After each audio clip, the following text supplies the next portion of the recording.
car series that I owned that raced there last night. So I kind of had two roles yesterday as I guess multiple roles, driver and owner and series owner last night. So I had a busy day, but I'm ready to go tonight. I wish I could tell you what the weather is doing, because other than the obvious, I'm not sure. I really haven't looked. That doesn't look much better.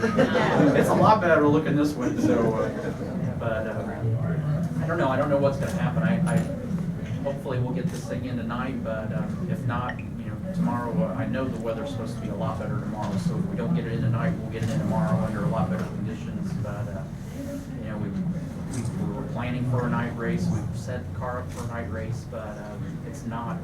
I don't think if we get in a scenario where we don't get it in the night, that we won't be in good shape tomorrow as well. So we had pretty good speed.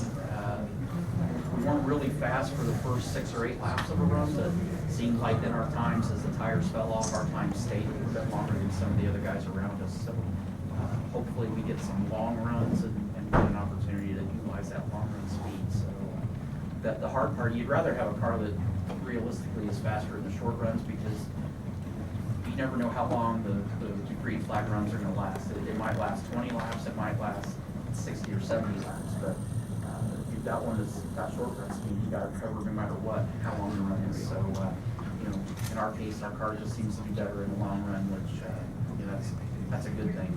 Hopefully we get some long runs and we can really make up some time in the long runs. So, start at 13th, I will actually be able to see when the flagman drops the green flag. Normally his arm's tired by the time I get there for qualifying, so the start up front's definitely going to be an advantage. We got a pretty decent pit selection, so I'm pretty excited about that. I wish I could tell you what was going to happen, but years ago we used to be able to predict a lot better than we can now what's going to happen in the race, because these things, the cars are so technology based now that it's not just like it used to be years ago. You kind of have to play the pit strategy, and you just never know how the race is going to unfold. So, but we'll see. The good thing is we got Mobil1 in the car, and that's one thing we don't worry about. It's the motor side of it, the lubricant side. That's one variable in the equation that when we do race, we don't worry about. So that as a driver and an owner and a guy that has had race cars all my life, that's nice to have when you start the race. You don't have to worry about whether the motor's going to make it or whether you're going to have rear end gear wear, power steering's going to go whatever. So those variables make it nice to not have to worry about when you drive the car. Technology that's involved in our sport, and having, these are the best stock car drivers in the country, and there's over 1 million drivers in the United States right now that wish that tonight they were going to be in one of these 43 cars. So it's a pretty cool deal to do this. It is. My roots have always been in dirt track racing. It's hard to lose that passion. Right. Can you come drive my car and get it right for me? Sorry? Can you come drive my car and get it right for me? It's really not doing I any drive your turns. car and get it right for you? Yeah, my stock. You're assuming that I can get my car right. I mean, I would let you drive it just See, to what get it you right. need is what I have. You need a crew chief. Yes. Somebody that'll do the work. Well, let me know when you're off. I'm not a crew chief, I'm a driver. Then you can drive my car. I'll be your crew chief. I can drive anybody's car. I can't promise you that it'll come back in the condition that I. It's okay, it's just a stock 4 car. This is going to be my tip today. That if you don't leave thinking and remembering anything else, this is my tip. Don't buy rental cars. We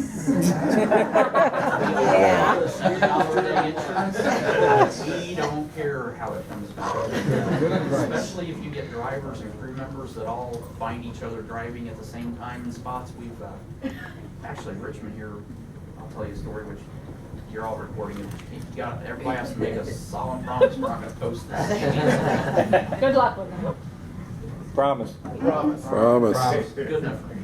So we came back from the race one day, and one of the crew guys who was probably the troublemaker of the group was in front of us, and the competition wasn't necessarily the competition director, but he was pretty high up guy at Gibbs when I was driving there.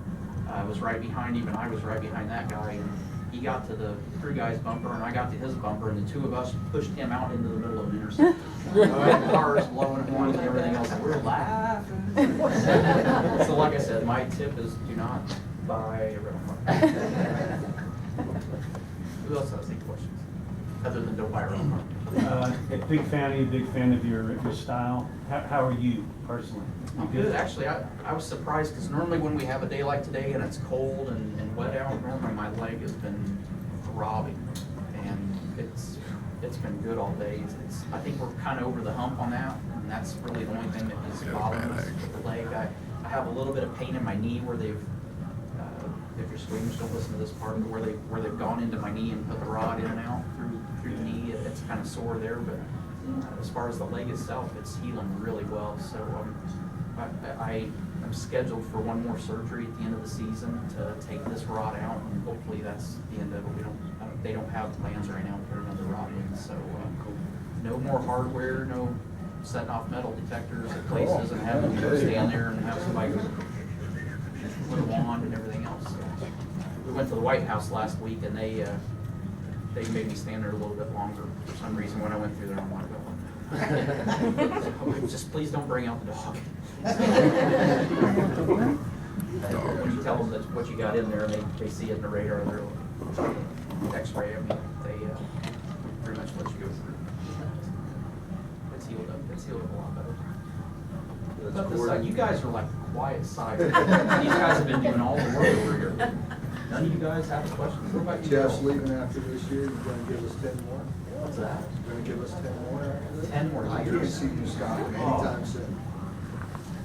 I don't know about 10 more years. 10 more years is a stretch. I would be, 10 more years, next month I turn 44, so I would be 54, which is a long time for a driver in this era. So I don't know. You can do it. I was gonna ask if you're gonna give us at least 3 more. If you were gonna give at least 3 more. I don't even know how many I'm doing yet, so I like what I do. I love this sport, and especially this partnership with Gene Haas and Mobil1 and all the sponsors we have. I really like on Mondays when we go into the shop and we're sitting at the competition meeting, and I kind of sit there in dual roles because we all four as drivers talk about how our cars drove during the race, and then I'm sitting there and listening to everybody else from an owner standpoint on what do we have to do to change things to make it better. So that's something that I thrive on. I like sitting there figuring out how I don't know who's calling me and who's texting me.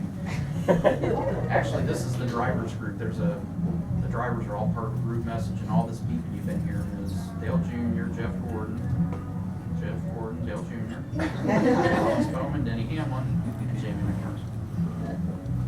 Sorry, guys. That's a multimedia. It's I would not like to important. be involved. I can promise you there's absolutely no intelligent conversation. They're all sitting there, they're probably asking the same thing you just asked. Has anybody heard what they're saying on the schedule right now? That's probably what they're all They probably talking see you through the window going, about. I know that's not He's true warm because and Jeff he's Gordon dry. stayed in his dry, warm motorhome when I was there. Got a question. The year before you became an owner, and then you became an owner, did that change your driving style at all? No, and there's kind of two thought processes to go behind it. I mean, people thought, well, he'll drive a little easier because if he crashes it, he's going to have to pay for it. Which, that was the first thing that went into my mind, and then I got thinking, you know what, well, I guess let me see. So for 31 years, I drove somebody else's race car, including my father's. And if I tore it up, I was the one.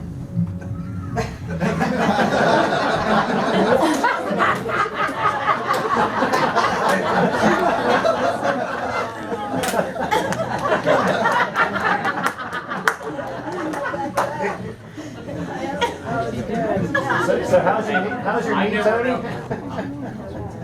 I don't trust women anymore when I do race cars. You never know when you get there what you're going to get. I don't even remember what I was talking about. So. Oh, no, I remember now. Okay, so the first part of it, is you think that you would drive a little easier because you worry about crashing and you have to pay for it. And then I finally was like, wait a minute. This is actually the opposite. Because when I used to crash the car, I used to have to go to Joe Gibbs and apologize. Now it's like, if I crash it, I don't have to answer to anybody. So if I crash it, going for the win, so be it. So that's the approach I go with, is I don't have to answer to anybody if I crash the car now. So that's what it takes to get it done, that's what I'll do. I might take a couple others out with me, and I might have to answer to their car owners. I can't do that. That's racing. Yeah. Always has been, always will. Think you take another run at Indy?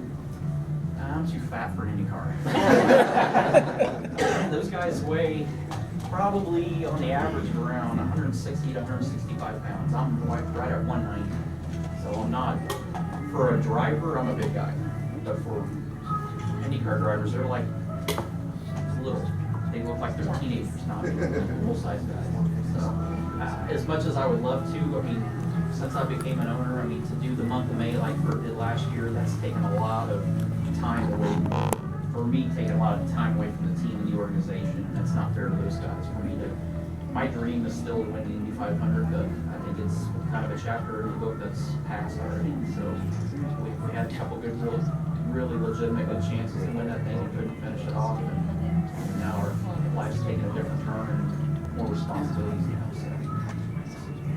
On the number 40 with the Haas car, is that really the most expensive race car on the track because Haas is the main sponsor on the car? Not that I'm aware of. I see the budgets go out, and I have to answer to Gene for how much money I spend on the car. So it's not. It's not. It's nice having a partner like Gene Haas that is able to sponsor his own car like that. But he's sponsored just like any other corporation would be. Okay. So the good thing is he's also an owner, so he gets to.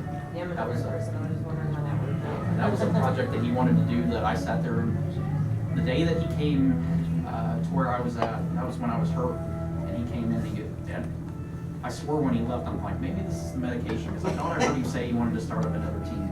This is after we had just started the team, so, but it's nice that to have a partner like him that wasn't at the shop a lot, that now he's at the shop a lot more.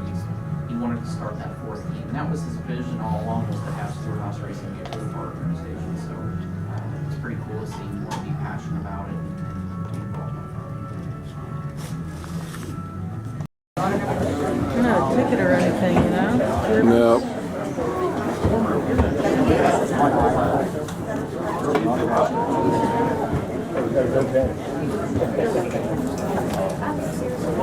No.